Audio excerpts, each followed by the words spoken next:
Kemudian terima kasih kepada Ustadz Nuruddin yang sangat serius menanggapin Guru Gembul. Kalau menurut saya tidak usah ditanggapin banget. Saya adalah penggemarnya Guru Gembul karena secara fisik kami sama, PSI juga sudah sama, gitu. Pemikiran juga banyak yang sama. Kalau saya lihat di YouTube, tapi hari ini saya mendengar Guru Gembul nih, saya jadi bodoh banget. Belajar mantik saya di pesantren itu hilang semua. Jadi saya harus bilang apa sama Guru Gembul saya tidak tahu. Tapi Guru Gembul saya terima kasih banyak. YouTube antum itu membuat saya lebih pintar. Tapi jujur, hari ini saya merasa bodoh banget. Ya, gugur semua yang saya pelajari di pesantren. Ya, yang saya belajar tentang ilmu logika, ilmu mantik itu gugur semua. Ya, bagaimana kemudian membuktikan Guru Gembul ada di sini? Saya lihat, saya baca diskusi itu, ada diskusi pamflet di rumah saya 2 hari yang lalu. Ya, itu saya sudah bisa punya perasaan dan pemikiran bahwa Guru Gembul ada. Nggak perlu dilihat Guru Gembulnya. 2 hari yang lalu saya lihat pamflet di HP saya bahwa ada diskusi terbuka. Itu sudah membuktikan bahwa apa? Iyalah, lihat itu ya, seorang Medan ya. Jadi udah itu Guru Gembul sudah ada. Tapi Guru Gembul saya terima kasih banget. Ustadz Nuruddin saya terima kasih banget dengan ilmunya. Tapi jangan terlalu serius banget. Saya lihat antum serius banget kayaknya untuk hal ini. Ya, dibina aja terus. Kami pesantren ini butuh ke orang-orang kayak antum. Terima kasih. Ini tidak ada pertanyaan. Tidak ada pertanyaan berarti kan? Ya.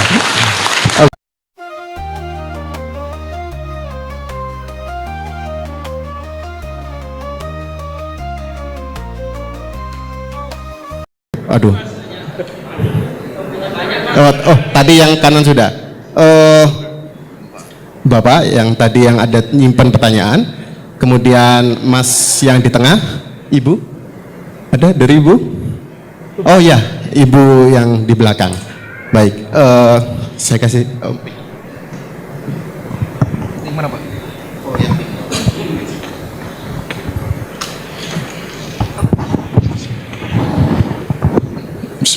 Assalamualaikum warahmatullahi wabarakatuh. Yang saya hormati Guru Gembul, yang saya hormati Ustadz Nuruddin, pada kesempatan pagi hari ini senang sekali bisa hadir di dialektika yang luar biasa pada pagi hari ini. Untuk saya setuju kalau bagian dasar secara mendasar di premis awal itu sama sebenarnya, cuma ada perbedaan sudut pandang. Tapi saya ada momen gitu, ketika memang di awal betul bahwa sepakat masalah zat Allah Subhanahu wa taala. Saya rasa Ustadz Muhammad Nuruddin juga sama sepakat bahwa kita tidak boleh mendekati zat Allah Subhanahu wa taala. Itu poin pertama. Tapi kemudian di pertengahan ketika menjelaskan, makanya kemudian saya jelaskan kenapa saya bilang jumping. Ketika zat Allah Subhanahu wa taala itu dideskripsikan, salah satunya adalah takdir. Saya kaget gitu loh, apakah takdir bagian dari zat Allah? Betul kalau misalnya kita bahas masalah zat Allah Subhanahu wa taala, oke lah. Oke, kalau itu bagian dari ketidaksetujuan bahwa perdebatan dalam bidang ilmu agama, misalnya perdebatan yang berlarut-larut begitu, oke lah. Kemudian kita tertinggal, kita sepakat semua di sana, kita tertinggal, dan memang kita harus kejar itu, setuju. Tapi bukan berarti kemudian ilmu-ilmu seperti teologi itu tidak penting. Kenapa? Kalau tadi dicontohkan masalah takdir, ini saya berikan sebuah contoh yang real terjadi. Ya, sebagai dai begitu ya, sering ada yang konsultasi dengan kami. Banyak orang-orang yang sebenarnya punya potensi-potensi bagus, tapi kadang-kadang ketika menghadapi masalah-masalah itu tidak bisa selesai dalam dirinya sendiri. Bagaimana dia bisa berkontribusi kalau dia masih ada masalah dalam dirinya sendiri? Nah, salah satu masalah dalam diri seseorang itu masalah takdir gitu. Bagaimana dia tidak memahami ketika musibah itu datang. Nah, dengan kita bantu menjelaskan dengan sudut pandang teologi, itu bisa membawa kedamaian dalam hatinya. Paling tidak bisa membantu untuk mempersiapkan dia memikirkan hal yang lebih besar begitu. Nah, jadi kalau kemudian tadi dicontohkan bahwa salah satunya masalah ngapain bahas takdir begitu, salah kalau menurut saya pribadi. Karena itu merupakan salah satu hal yang penting, bagaimana kita bisa membangun peradaban kalau kita tidak selesai dengan diri kita sendiri begitu. Tapi memang saya setuju kalau kemudian itu dijadikan sebagai bahan perdebatan yang berlarut, lantas kemudian kita habiskan waktu di sana, kemudian kita melupakan hal-hal yang lain, itu yang membuat kita tertinggal. Itu saya setuju, seperti itu. Itu kenapa saya bilang jumping tadi. Terima kasih. Assalamualaikum warahmatullahi wabarakatuh. Oh, Waalaikumsalam warahmatullahi wabarakatuh. Kelihatannya kalau dikumpulin dulu 3 sekalian. Langsung aja satu-satu ya. Yakin? Kelihatannya lebih biar 3 sekalian. Mungkin bisa 2 termin gitu kan. Oke, selanjutnya Mas itu. Oh, poinnya. Oke. Ditulis ya. Cek. Bismillahirrahmanirrahim. Sebelumnya terima kasih banyak dan respect yang sebesar-besarnya untuk Ustadz Nuruddin dan Pak Guru Gembul dan tim penyelenggara yang telah membuka diskusi yang sangat hebat ini. Mudah-mudahan kedatangan kita semua di sini diberkahi oleh Allah ya. Nah, dari pemaparan Pak Guru tadi ada satu hal yang saya highlight. Sebenarnya banyak tapi satu aja ya gitu. Jadi kan tadi Pak Guru Gembul sempat menjelaskan bahwasanya tingkat tertinggi dari pengetahuan itu adalah subjektivitas kayak gitu. Sedangkan ilmiah yang didorong oleh objektivitas itu ya tingkat pertengahan lah kayak gitu. Nah, jadi di sini saya sempat merenungi gitu betapa sia-sianya saya belajar 6 tahun SD, SMP, SMA gitu. Kemudian kita kuliah 4 sampai 5 tahun, kemudian S2 gitu. Kita merasa sia-sia gitu. Selama ini kita belajar itu untuk apa? Kayak gitu. Nah, karena Pak Guru itu tadi kan tidak membawakan referensi ya, saya anggap ini pernyataan Pak Guru aja ya. Apalagi kan tadi Pak Guru mengatakan akidah versi saya, kelas king gitu kan. Nah, jadi ketika Pak Guru punya statement tingkat tertinggi pengetahuan adalah subjektivitas. Nah, pernyataan Pak Guru ini itu subjektif atau tidak? Kayak gitu. Oke. Sudah? Saya kebelet pengen jawab.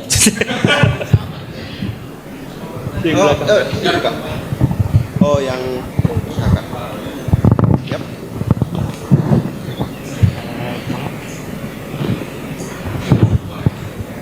Iya, buat saya semua. Ustadz Nuruddinnya nganggur. Terima kasih atas kesempatannya. Saya Nikmah dari Bogor. Pertanyaan saya, nggak langsung pertanyaan sebenarnya. Kalau saya lihat ini ayat yang pertama turun di kita sebagai muslim itu kan Iqra ya. Nah, saya melihat di sini tuh mungkin ya karena kita semua, saya terutama dan kita selama ini mengabaikan itu, maka kayaknya karena kurang Iqra jadi kayak banyak sekali hal yang belum kita pahami gitu. Nah, tapi yang pertama saya cek itu Pak Guru Gembul tuh bilang diskusi kita itu tentang zat Allah apakah bisa diilmiahkan, padahal di belakang itu ada tulisan sangat jelas gitu ya. Yang kita diskusikan adalah bisakah kesohihan akidah Islam itu dibuktikan secara ilmiah. Jadi yang di sini itu akidah Islam, kesohihannya gitu, bukan Allah sebagai zatnya gitu. Jadi sebenarnya karena lingkupnya udah POV-nya, point of view-nya beda, jadi kayaknya kayak jomplang gitu tadi kalau saya lihat gitu. Nah, kemudian karena Iqra gitu, bolak-balik ada pembicaraan tentang Imam Al-Ghazali gitu kan. Saya sempat membaca kitab Kimya'us Sa'adah. Beliau, Imam Al-Ghazali mengatakan bahwa kita sebagai muslim itu sebenarnya bisa bahagia yang hakiki kalau syaratnya cuma satu, sebenarnya hanya mengikuti jalannya para nabi. Nah, nabi itu kan kita lihat Nabi Ibrahim aja secara akliyah itu kan seharusnya kalau iman doang gitu ya, maksudnya udah sami'na wa ta'na, ya udah iman pada Allah, ya udah nggak usah dibuktiin. Tapi kan Nabi Ibrahim itu sendiri disuruh Allah untuk ikhtiar membuktikan mencacah burung gitu ya, burung dicacah terus usaha lari ke sudut kanan, sudut kiri, kemudian burung itu dihidupkan lagi. Bukankah mudah bagi Allah untuk membuat burung yang di depan mata Nabi Ibrahim kemudian dimunculkan hidup gitu, serpihan-serpihan tanpa dipisah kayak gitu. Itu kan dalam tanda kutip kita aja sama bapak kita Nabi Ibrahim itu diajarin untuk usaha secara ilmiah gitu. Nah, ilmiah terus Pak Guru Gembul juga mengatakan bolak-balik, saya tulis berkali-kali di sini, ilmiah nggak benar gitu. Padahal Rasul sendiri mengajarkan kita untuk belajar. Bahkan Rasul pun ketika nggak tahu obat itu merefer sahabat untuk berobat ke tabib gitu yang keilmuannya ada gitu. Nah, kemudian juga tentang ini ya, apa namanya, tentang Islam yang tadi dibahas, bahwa agama ini tuh tidak hanya tentang Islam gitu, yang mana kalau Islam itu kan nanti ada syariat, ada fikih. Nah kayaknya tadi muter-muter di fikih, padahal kalau saya lihat selain Islam, pondasi agama kita Islam, iman, dan ihsan. Nah kalau di sini saya lihat koridornya itu di iman. Iman itu kan nanti ilmunya tentang akidah. Ujung-ujungnya usuluddin. To the point tadi saya sudah tangkap tentang kayak bergesernya tema atau maksud saya to the point permasalahannya itu. Jadi sebenarnya gini, karena ini ingin membuktikan secara ilmiah, saya ingin Pak Guru Gembul mengatakan bahwa ilmiah itu penting gitu. Maksudnya kita itu juga di momen ini itu terbuka gitu, openness. Kita sebagai umat Islam itu nggak muter-muter cuma yang tadi yang Pak Guru Gembul Allah itu tidak bisa diilmiahkan atau bagaimana, itu bukan pembahasan ini. Kita kan membahasnya tentang kesohihan akidah Islam, sehingga umat Islam itu nggak cuma pinter agama aja tapi juga secara umum gitu. Maksudnya dibetulin secara akliyah gitu. Cukup? Ya cukup. Baik. Nangkap poinnya tadi? Saya nggak nangkap, tapi jadi gini ya. Saya ingin tegaskan yang bagian akhir itu karena itulah bagian yang bisa saya ingat. Saya pernah menjelaskan dan menekankan berkali-kali bahwa saya itu sebenarnya punya masalah di ingatan, memori jangka pendek. Jadi ketika hal-hal yang seperti ini saya tidak bisa mengajukan. Tapi kalau misalkan saya bikin video, itu minimal 10 referensi itu saya cantumkan. Tapi tidak pernah disebutkan juga karena saya punya masalah di ingatan. Jadi pikun sejak kecil gitu. Masalah di situ. Tapi itu bukan pembelaan diri. Saya pengen menekankan yang tadi itu, pernyataan saya bahwa Pak Guru Gembul seakan-akan merendahkan ilmiah karena ilmiah itu nggak penting. Saya katakan ilmiah itu nggak penting itu adalah terkait dengan zat Allah. Jadi terkait dengan Nabi Ibrahim yang tadi itu, Nabi Ibrahim itu dapat pengetahuan tentang Allah itu dari mana? Dari wahyu. Tapi sebelum mendapatkan wahyu itu, beliau mendapatkannya dari mana? Dari penalaran indrawi, kemudian penalaran rasional. Gak selesai di situ, ditambahkan dengan wahyu. Maka ini jawaban dari Akang yang tadi itu, misalkan, jadi yang lebih tinggi daripada ilmiah itu apa? Wahyu. Jadi nalar dan empirisme itu diawali di bawahnya dari wahyu. Kalau misalkan mentok sampai di situ saja, itu bisa membuat kita mengetahui tentang realitas duniawi, realitas dunia ini. Tapi kalau misalkan untuk Allah Subhanahu wa taala itu tidak cukup. Gitu kan? Oke. Terus tadi pertanyaan berikutnya apa? Yang kedua sebenarnya hampir sama tentang kayak keresahan. Kalau misal tanpa adanya referensi, ya buat apa pembelajaran secara sistematis dari SD sampai kuliah gitu? Mungkin hampir sama kayak tadi.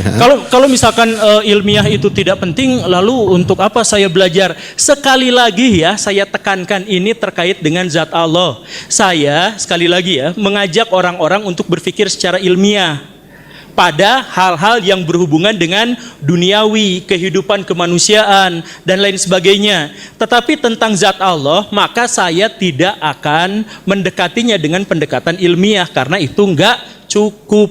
Yang tadi itu jawabannya balik lagi, yaitu awalnya adalah empirisme, kemudian rasionalisme, dan setelah itu wahyu.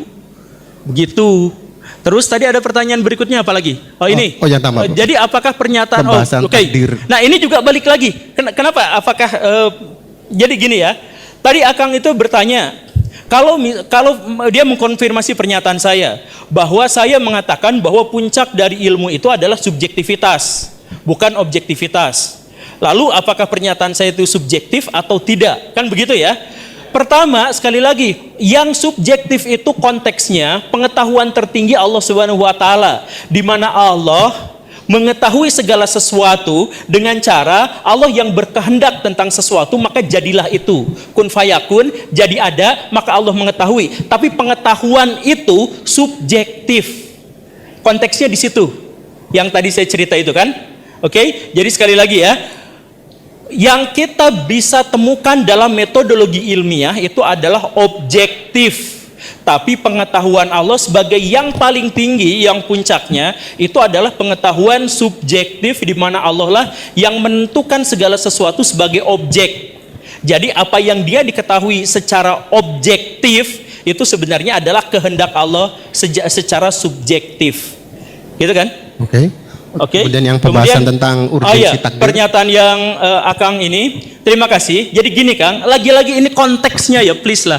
Lagi konteksnya. Akang tadi mengatakan bahwa membahas tentang takdir itu penting karena banyak orang yang bertanya misalkan tentang saya terpuruk, apakah lalu dia menyalahkan takdir. Maka saya harus menjelaskan secara teologis, gitu kan? Nah, sebenarnya pernyataan saya itu bukan di situ. Pernyataan saya itu adalah kalau misalkan Akang menjelaskan ya bahwa Akang tadi kecelakaan di motor. Oh, itu ujian. Tahu dari mana bahwa itu adalah ujian, itu adalah musibah, atau itu adalah peringatan? Siapa yang tahu? Tidak ada yang tahu. Nah, jadi konteksnya adalah di situ. Jadi itu adalah urusan Allah. Bukan berarti kita tidak menjelaskannya, tapi kita tidak mungkin bisa menjelaskannya karena itu adalah urusan Allah Subhanahu wa taala gitu. Urusan takdir itu yang berkehendak itu adalah Allah Subhanahu wa taala. Kita menjelaskan ya silakan, misalkan untuk begini dan begitu, untuk penelitian, atau misalkan untuk tadi ada orang-orang yang butuh healing apa segala rupa ya silakan. Tapi pernyataan atau kesimpulan Akang terkait dengan oh ini begini dan begitu, itu tidak merepresentasikan takdir yang sesungguhnya karena kita tidak memiliki metodologi untuk mengetahui takdir bekerja dengan cara seperti apa. Begitu kan? Mau direspon langsung nggak apa-apa? Nggak apa-apa. Oh, oke, silakan.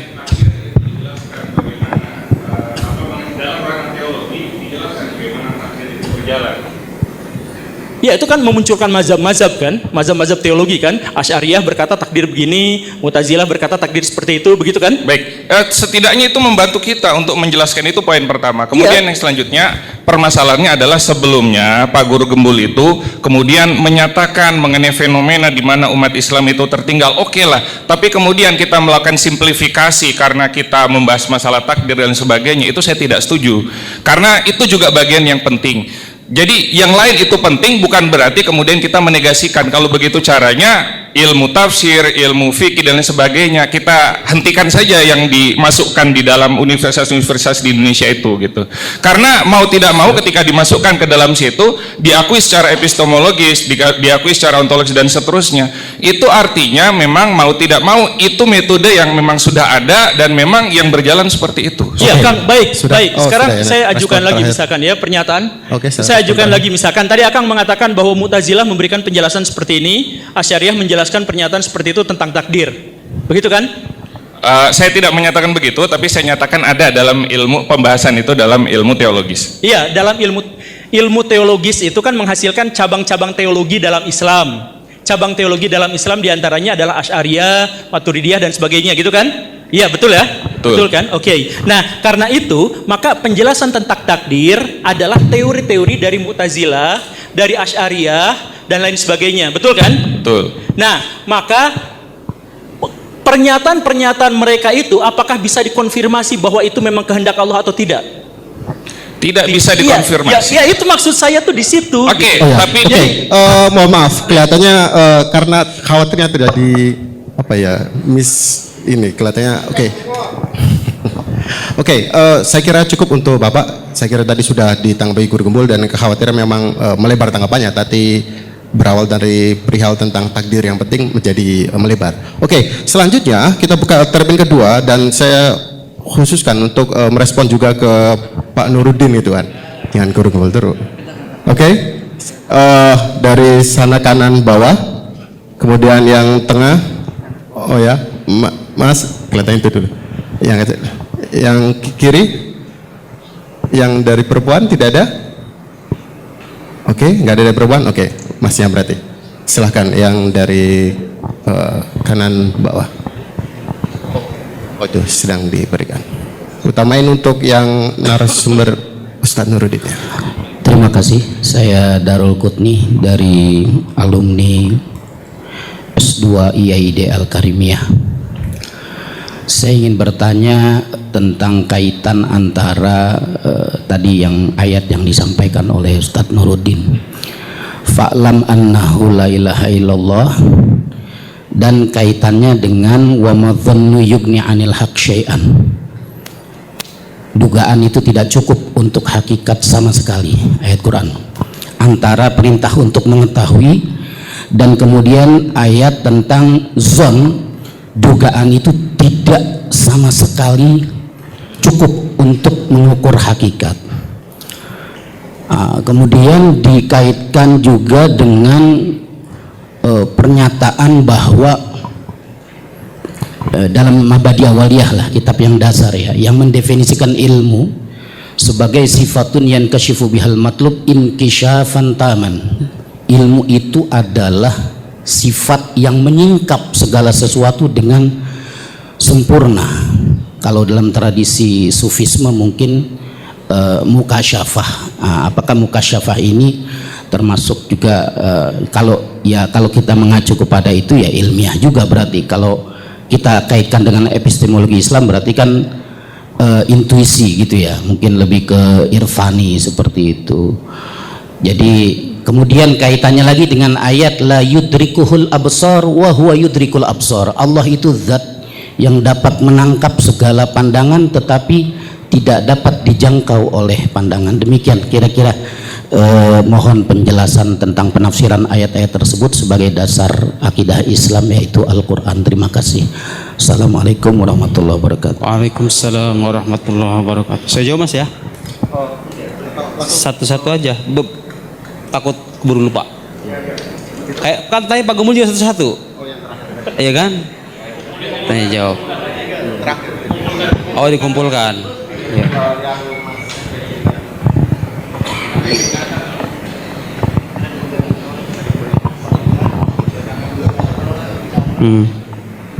Bismillahirrahmanirrahim. Assalamualaikum warahmatullahi wabarakatuh. Pertama, terima kasih kepada Keira yang kemudian menyelenggarakan kegiatan ini, luar biasa. Kemudian terima kasih kepada Ustadz Nuruddin yang sangat serius menanggapin Guru Gembul. Kalau menurut saya tidak usah ditanggapin banget.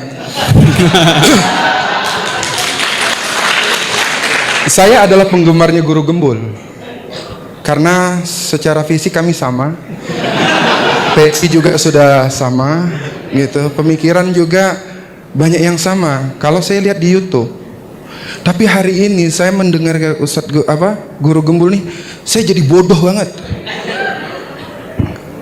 Belajar mantik saya di pesantren itu hilang semua. Jadi saya harus bilang apa sama Guru Gembul saya tidak tahu. Tapi Guru Gembul saya terima kasih banyak. YouTube antum itu membuat saya lebih pintar. Tapi jujur, hari ini saya merasa bodoh banget. Ya, gugur semua yang saya pelajari di pesantren. Ya, yang saya belajar tentang ilmu logika, ilmu mantik itu gugur semua. Ya, bagaimana kemudian membuktikan Guru Gembul ada di sini? Saya lihat, saya baca diskusi itu, ada diskusi pamflet di rumah saya 2 hari yang lalu. Ya, itu saya sudah bisa punya perasaan dan pemikiran bahwa Guru Gembul ada. Nggak perlu dilihat Guru Gembulnya. 2 hari yang lalu saya lihat pamflet di HP saya bahwa ada diskusi terbuka. Itu sudah membuktikan bahwa apa? Iyalah, lihat itu ya. Seorang Medan ya. Jadi udah itu Guru Gembul sudah ada. Tapi Guru Gembul saya terima kasih banget. Ustadz Nuruddin, saya terima kasih banget dengan ilmunya. Tapi jangan terlalu serius banget. Saya lihat antum serius banget kayaknya untuk hal ini. Ya, dibina aja terus. Kami pesantren ini butuh-butuh ke orang-orang kayak antum. Terima kasih. Ini tidak ada pertanyaan. Tidak ada pertanyaan berarti kan? Ya. Oke. Terakhir.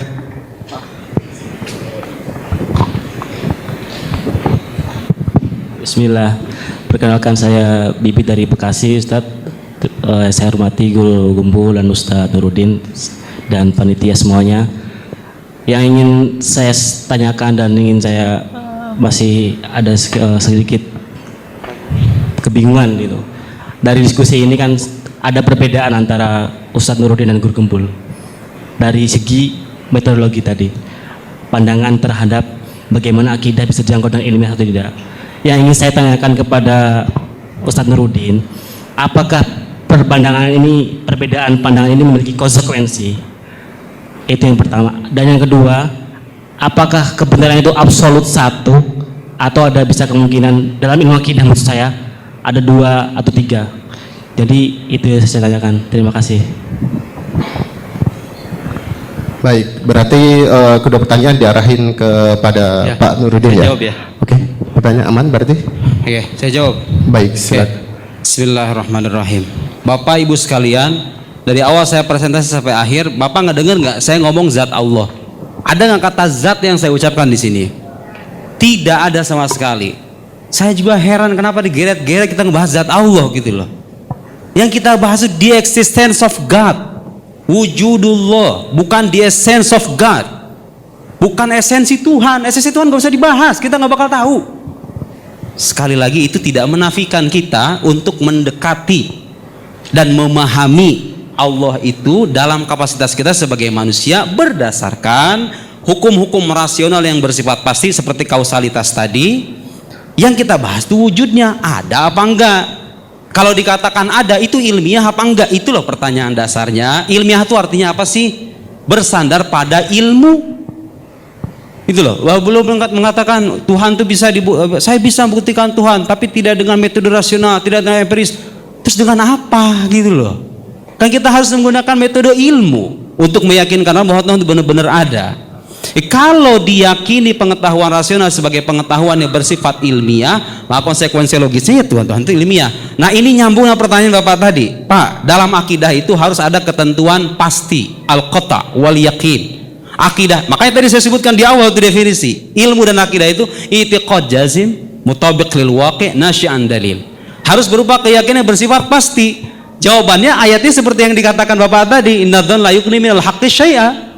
Karena sangkaan itu nggak bisa gitu loh. Jadi kesadaran nggak bisa. Kita itu meyakini akidah dalam level sangkaan. Makanya para teolog sepanjang berabad-abad itu mengharuskan dalil-dalil akidah itu harus bersifat qot'i, harus bersifat pasti. Makanya yang jadikan sandarannya hukum akal bersifat pasti seperti kausalitas tadi.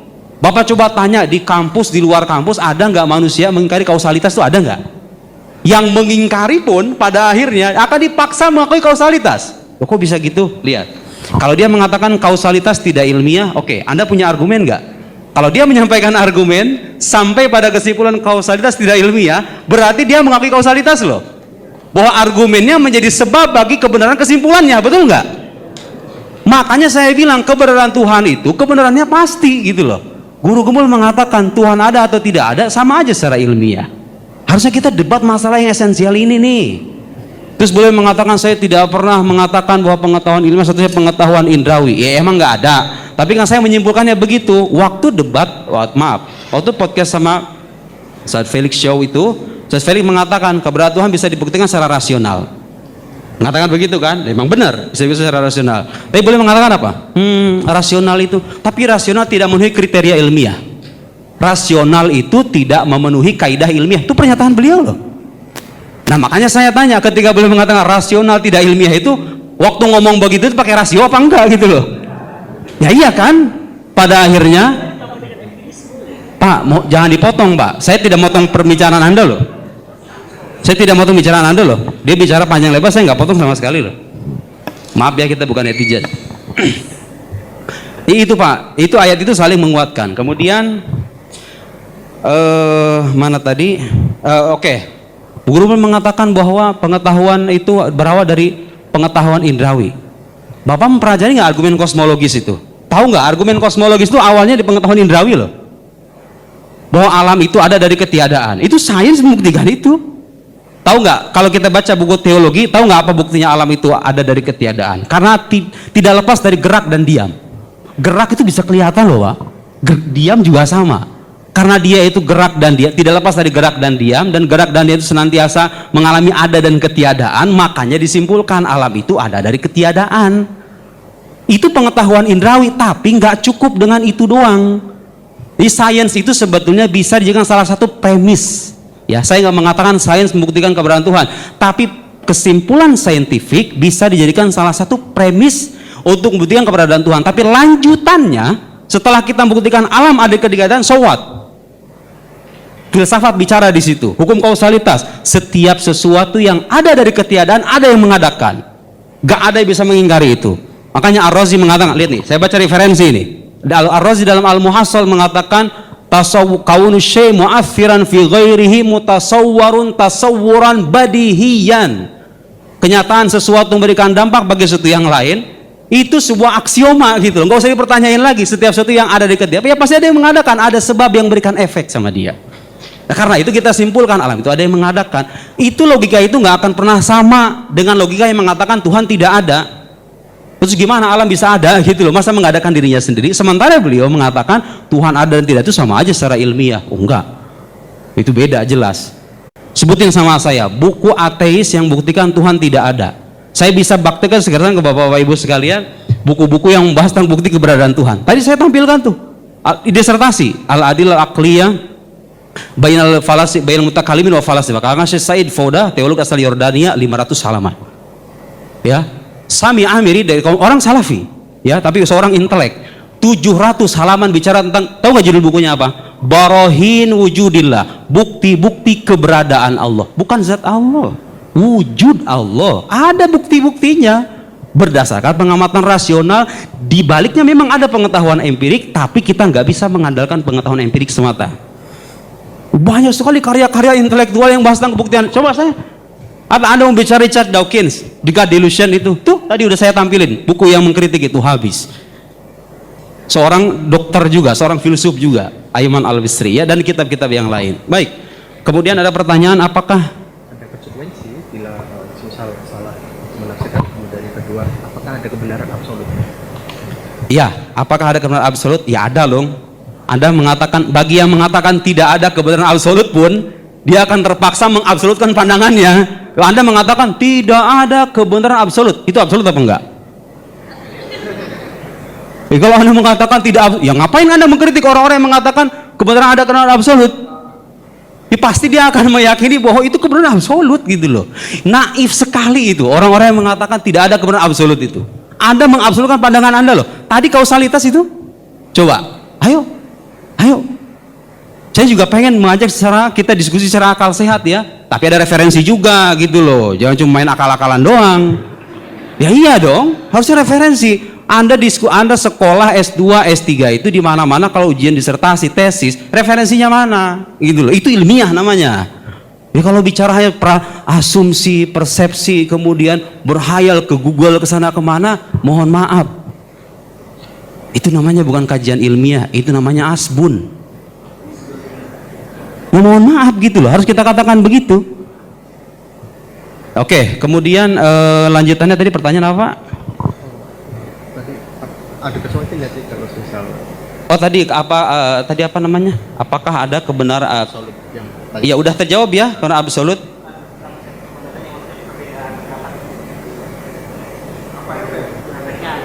Oh iya, efeknya apa? Pak, dari beliau kan mengatakan bahwa pengetahuan rasional itu tidak memenuhi kaidah ilmiah, ya kan? Tidak memenuhi kriteria ilmiah. Artinya, saya simpulkan dari situ beliau menyimpulkan bahwa yang ilmiah itu hanya empiris semata gitu loh. Dan itu kan kelihatan ada rekaman di Robito Halawiyah ketika ada lawan debatnya yang mengatakan ilmiah itu tidak selamanya indrawi. Terus beliau, ya itu ilmiah yang indrawi, kan gitu kira-kira kan? Anda mungkin melihat itu ya. Ya saya simpulkan dari situ. Apakah ada efeknya? Itu efeknya banyak, Pak. Anda percaya surga neraka itu nggak pernah kelihatan loh. Surga neraka itu nggak pernah kelihatan loh. Nabi-nabi agung yang bernama Adam, Idris, Nuh, Hud, Soleh, Ibrahim dan lain itu nggak pernah ada. Saya nggak pernah ketemu juga. Tapi kenapa Anda memastikan keberadaannya? Dengan epistemologi kaum empiris, Anda nggak akan bisa menjawab loh. Kemudian, kalau Anda menjadikan metode empiris sebagai metode ilmiah satu-satunya, Anda nggak akan punya tolok ukur untuk membedakan mana agama yang benar, mana agama yang salah. Penyembah patung, penyembah setan, bener aja. Yang penting kan iman aja, kan gitu. Nggak punya standar ilmiah loh. Epistemologi kaum rasionalis, ya, para filosof Muslim, para teolog Muslim, itu punya tolok ukur. Banyak kaidah-kaidah keilmuan, yaitu makanya dibahas dalam ilmu logika. Itu tuh standar ilmiahnya, rasional itu ada ilmunya gitu loh. Makanya yang rasional itu ilmiah ya karena ada ilmunya, ada kaidah-kaidahnya, gitu ya. Nah jadi apa efek apa namanya? Ya konsekuensinya itu Kalau kita mengingkari khobar sodik misalnya, di antara epistemologi wasailul ilam itu khobar sodik, kabar yang jujur, yang terpercaya, yang bagiannya ada dua, ada khobar mutawatir, ada khobar muayyad bil mu'jizah, ya, khobar nabi muayyad bil mu'jizah, kabar seorang nabi yang tervalidasi dengan mukjizat gitu loh, bukan cuma diakui sebagai nabi. Jadi kita itu Bapak Ibu sekalian meyakini, bukan cuma meyakini itu asal percaya doang, enggak, ada landasan rasionalnya. Nabi Muhammad itu dibuktikan secara rasional sebagai nabi melalui metode rasional. Kalau beliau terbukti sebagai nabi dan nabi utusan Tuhan, Tuhan bilang ada surga, neraka, malaikat, jin, setan, Anda nggak pernah ngelihat sekalipun, itu harus Anda benarkan loh. Nah, Tuhan nggak mungkin bohong. Tuhan emang ada apa enggak? Makanya kita bahas dulu tadi itu di awal, ada apa enggak? Itu satu kesatuan epistemologi Islam itu. Kalau Tuhan terbukti ada, Muhammad terbukti sebagai nabi, yang dia katakan itu benar. Kaum sekuler, orang-orang sekuler, orang liberal itu kadang-kadang menafikan yang itu tuh, yang terakhir saya sebut itu. Seolah pengetahuan hanya terbatas pada indera dan rasio saja. Oh tidak. Coba, kalau saya bisa menolak keilmiahan wahyu itu dengan dua alasan saja. Satu, Anda buktikan Tuhan tidak ada. Kedua, Anda buktikan bahwa manusia agung bernama Muhammad SAW bukan seorang nabi. Ayo, saya terima itu. Saya terima bahwa wahyu itu tidak ilmiah kalau Anda bisa buktikan dua hal itu. Tapi kalau sebaliknya, bahwa Tuhan terbukti ada secara rasional, Muhammad terbukti sebagai nabi, surga, neraka, yang nggak pernah kelihatan itu, nabi-nabi terdahulu itu kan kabarnya mutawatir. Manusia sepanjang zaman mengabarkan ada manusia namanya Ibrahim. Ada atau tidak jejak arkeologisnya, ya itu benar, itu historis. Dari mana landasannya? Itu epistemologi tadi. Kabar yang terpercaya. Jadi untuk memvalidasi sesuatu yang bersifat metafisik, epistemologi kaum empiris tidak akan bisa masuk ke sana. Tapi epistemologi kaum rasionalis bisa. Saya menyarankan saudara-saudara sekalian baca dua buku filsafat. Kalau Anda sudah membaca dan menghatam kitab ini, saya yakin orang setangguh apapun tidak akan bisa mengalahkan Anda. Satu judulnya Falsafatuna karya Bakir Sadr, seorang filsuf Syiah. Kedua, Al-Usus Al-Mantiqiyah lil Istiqra. Itu dua kitab tebal memberikan landasan yang sedemikian kokoh atas filsafat rasionalis yang tadi saya paparkan itu. Bahwa pengetahuan yang bersifat ilmiah tidak selamanya empirik, karena di balik pengetahuan empirik, justifikasinya itu harus melibatkan pengetahuan rasional. Kausalitas, hukum non kontradiksi dan lain-lain. Jadi saya kira begitu ya. Kemudian ada lagi buku dari seorang Sunni, tadi Syiah kan? Seorang Sunni, buku juga sangat bagus juga, jadi Kubrul Yakiniyat Al-Kauniyah. Itu sangat mumtaz, 100%. Bahkan guru saya mengatakan hadal kitab kullu satrin lahu ilm. Kitab ini setiap barisnya ada ilmu. Oh, luar biasa itu. Muhammad Said Ramadhanil Buti rahimahullah. Dan saya pengagum beliau. Dan banyak di antara Anda saya yakin pengagum beliau juga. Ya, itu buku kalau saya kira begitu. Saya kira begitu. Kemudian ada lagi pertanyaan tadi Mas yang belum terjawab? Sudah. 1, 2, 3. Cuma tadi komplain cuma info saja. Oh iya, saya mau komentari itu yang Mas itu. Mas, saya itu serius menanggapi Guru Gembul, tahu nggak kenapa? Karena beliau punya followers banyak. Iya. Ya orang-orang yang mendengar beliau itu saya khawatir terpengaruh. Ya apa salahnya dong kita mengkritik? Ya kalau seandainya beliau nggak punya followers, biasa gitu ya. Wah, hadzal kalam la yasih al-iltifat ilaihi aslan. La yasih. Tanzur laysa indahu maraji. La yafham falsafah wa la yafham ilm al-kalam. Madza afal ba'da dhalik? Khalas, yani. Wa yatakallam fi wad wa ana hatta atahaddas fi wadin akhar. Jadi, law lam yakun indahu atba lama iltafatu ilaihi aslan, yani afwan. Bisaraha, yani bisaraha. Mudah-mudahan beliau nggak paham ya. Saya kira begitu. Saya kira begitu ya, cukup. Baik, kita ada di penghujung acara, tapi akan sebaiknya kami beri kesempatan untuk memberikan closing statement maksimal 2 menit untuk apa yang bisa dirangkum dari masing-masing narasumber.